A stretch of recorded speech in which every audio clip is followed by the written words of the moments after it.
Halo, Oke baik, Bismillahirrahmanirrahim. Assalamualaikum warahmatullahi wabarakatuh.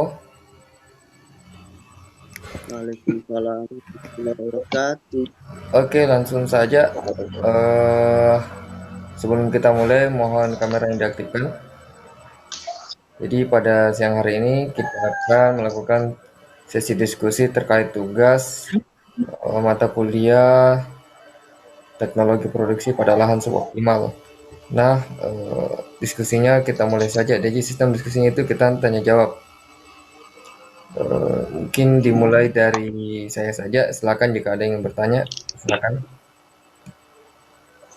Baiklah, saya akan bertanya. Ya, silakan Mas. Baiklah, yang akan saya tanyakan di sini, eh, apa yang Anda ketahui terkait apa-apa saja tentang jurnal yang Anda baca dengan judul Bidang Teknis Teknologi Produksi Inokulasi Butiran. Penemuan ini termasuk dalam bidang teknologi produksi pertanian, pada khususnya proses produksi inokulan isobium butiran. Ya, itulah tadi pertanyaan. Baik, terima kasih atas pertanyaan Dimas.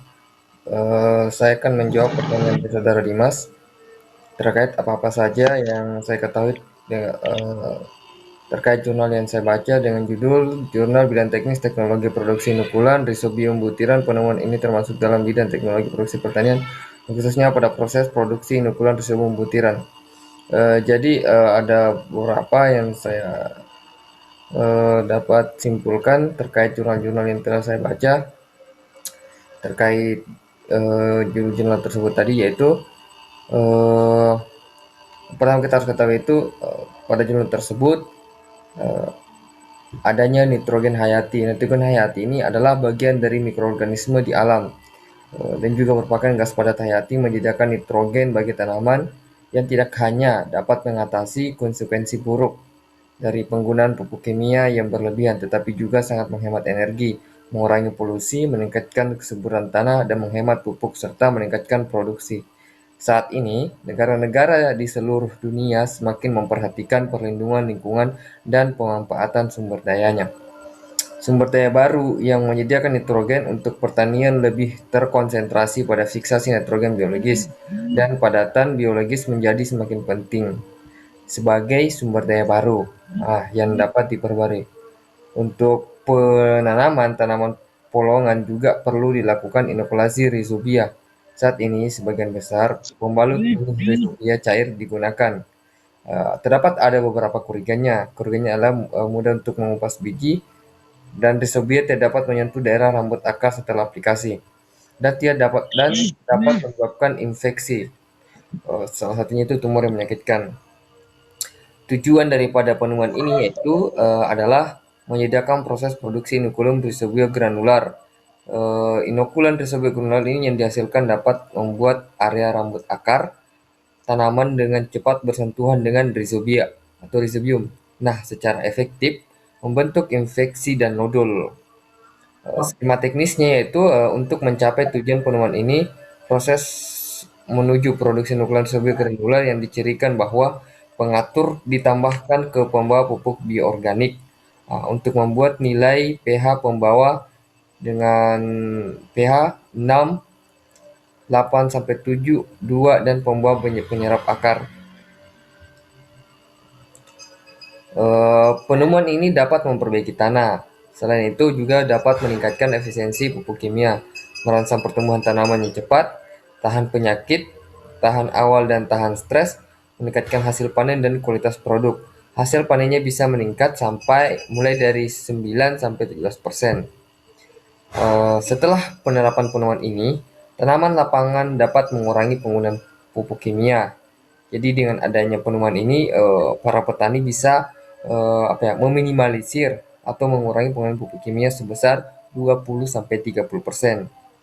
Lanjut, selain itu dapat juga meningkatkan kualitas produk pertanian, mengurangi pupuk dan residu pestisida serta menjamin keamanan produk pertanian. Jadi saya rasa dengan adanya penemuan ini, penggunaan produk-produk yang kimiawi atau sintesis itu bisa diminimalisir.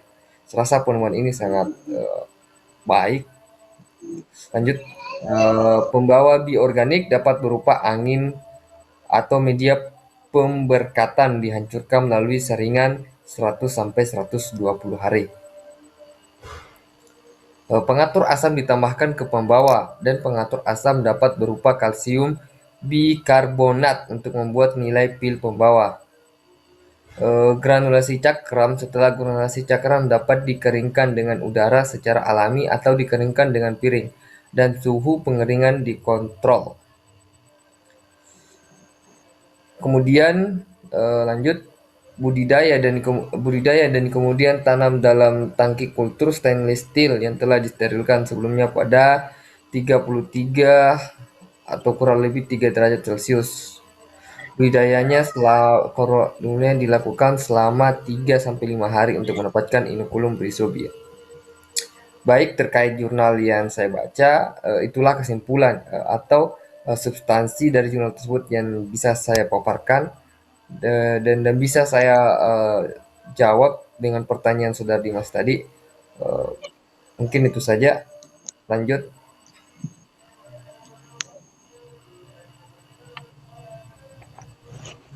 Mungkin selanjutnya saya persilahkan kepada saudari Sulis untuk bertanya. Silakan. Baik, yang ingin saya tanyakan yaitu bagaimana metode penerapan dan persiapan agen rhizobia komposit Maaf Sulis, pada pertanyaannya kepada siapa ya? pertanyaan Dimas, untuk Dimas. Oh ya, lanjut. Pak ulangi, bagaimana metode penerapan dan persiapan agen rhizobia komposit pada penanaman tanaman pupuk hijau? Baiklah, saya akan menjawab pertanyaan dari Sulis. Bagaimana metode penerapan dan persiapan agen rhizobia komposit pada penanaman tanaman pupuk hijau? Seperti yang kita ketahui bahwa pupuk hijau mengandung berbagai macam unsur hara dan sejumlah besar bahan organik yang dapat memperbaiki struktur tanah, meningkatkan pematangan tanah, dan meningkatkan kesuburan tanah. Dalam metode penerapan, penemuan ini menyediakan agen rhizobia komposit serta metode pembuatannya. Tujuan pertama dari penemuan ini adalah untuk menyediakan agen rhizobia komposit, termaksud Rhizobium astragalus. Tujuan yang kedua itu dari penemuan ini adalah menyediakan metode untuk menyiapkan rhizobia komposit, termaksud langkah-langkah berikut, yaitu dengan menggunakan media kultur YMH untuk rhizobia komposit, menyiapkan Astragalus rhizobium dan Zesi rhizobia. Siapkan Actinomycete frank dengan medium S. Lalu pisahkan Astragalus rhizobia dan Actinomycete. Persiapan pertama. Setelah itu bahan dicampur.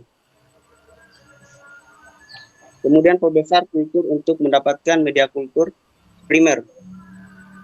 Lalu tambahkan rhizobia daun berbulu ke media kultur primer untuk melanjutkan media kultur sekunder. Pada saat yang sama, tambahkan media kultur sekunder untuk melanjutkan budidaya untuk mendapatkan cairan kultur tersier. Kemudian sentrifungsi cairan kultur tersier untuk mendapatkan sludge. Lalu tambahkan Bacillus citrinus dan mikropartikel bakteri rendah.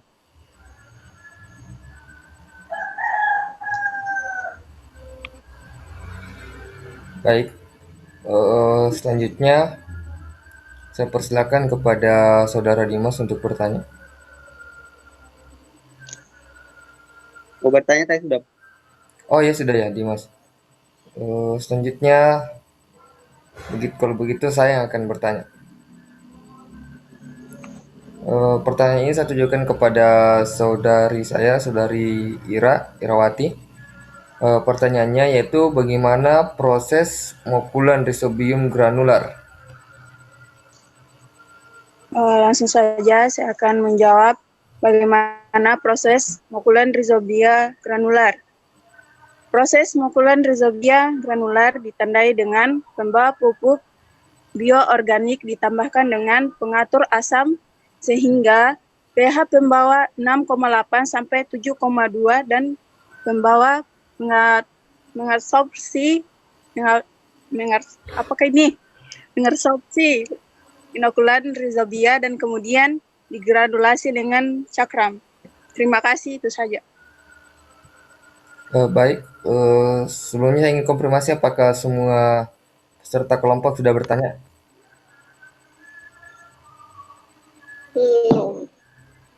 Siapa yang belum bertanya?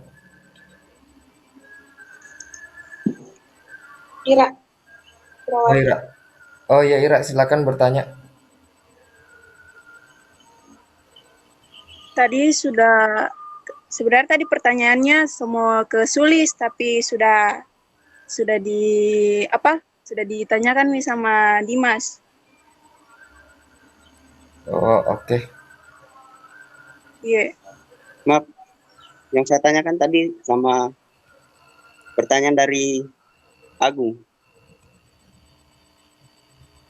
Yang saya tanyakan tadi kepada Agung. Jadi tadi yang jawab pertanyaannya Sulis siapa? Belum. Itu Iya, kayaknya pertanyaan. Silakan, kayaknya bertanya sama Sulis.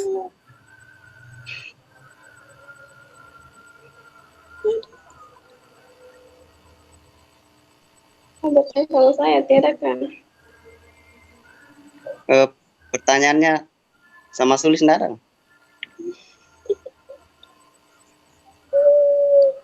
Ya sudah, kalau begitu saya yang bertanya. Pertanyaan saya,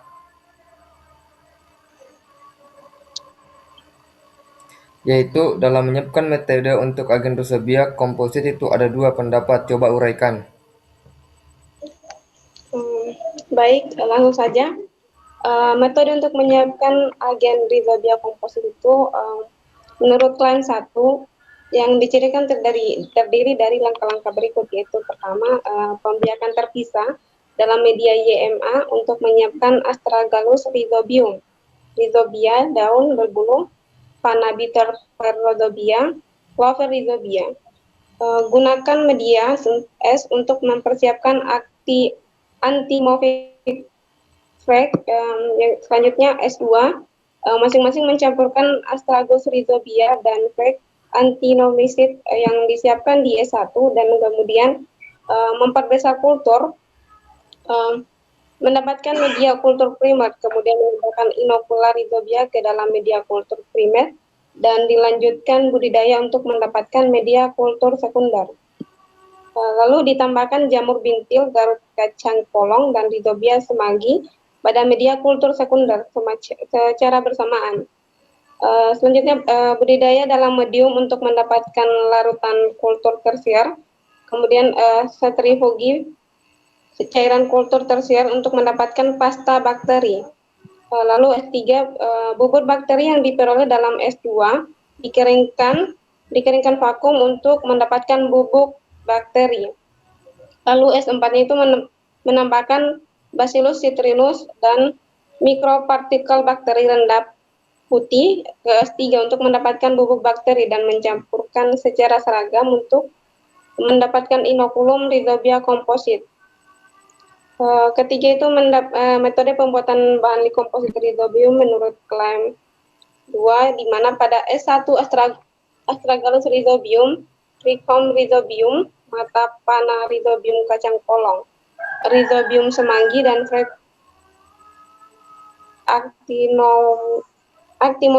actimonicites adalah suhu budidaya 28 sampai 32 derajat Celcius. Kecepatan putaran itu 130 sampai 180 rpm. Waktu budidaya itu 36 sampai 72 jam. Lalu metode penyiapan agen rhizobium komposit menurut Kalian di mana dalam S1 Astragalus rhizobium, Trichoplium rhizobium, mata panah rhizobium kacang polong, rhizobium semanggi dan flek perbandingan jumlah inokulasi. Actinomycetes adalah 1:1:5. Cara pembuatan agen rhizobium komposit menurut Kalian itu di mana pada S1 Bacillus subtilis, butiran Beauveria bassiana dan bakteri perbandingan massa satu adalah 1:1:3:6. Metode pembuatan bahan komposit menurut Kalian itu di mana dalam S3 lumpur bakteri perlu dicuci dengan air steril sebelum dikeringkan. Lalu penerapan agen rhizobium komposit menurut Kalian adalah dalam penanaman tanaman pupuk hijau. Baik, itu saja yang saya bisa sampaikan dalam. Baik, apakah masih ada pertanyaan? Jika sudah tidak ada pertanyaan, diskusi kita berakhir sampai di sini. Bagaimana? Sudah tidak ada pertanyaan? Mungkin penambahan dari saya. Oke, silakan. Baik, saya akan menambahkan dari penjelasan Sulus tadi. Tujuan dari ketiga penemuan itu adalah untuk memberikan penerapan rhizobia komposit yang disebutkan di atas dalam penanaman tanaman pupuk hijau dibandingkan dengan penemuan sebelumnya.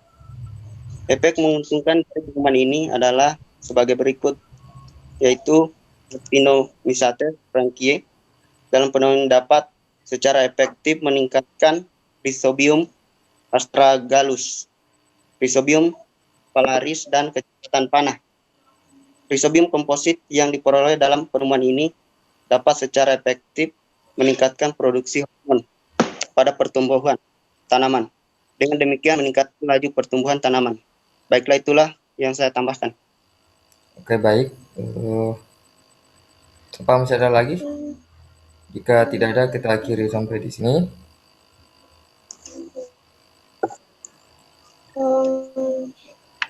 Oke, serasa tidak ada.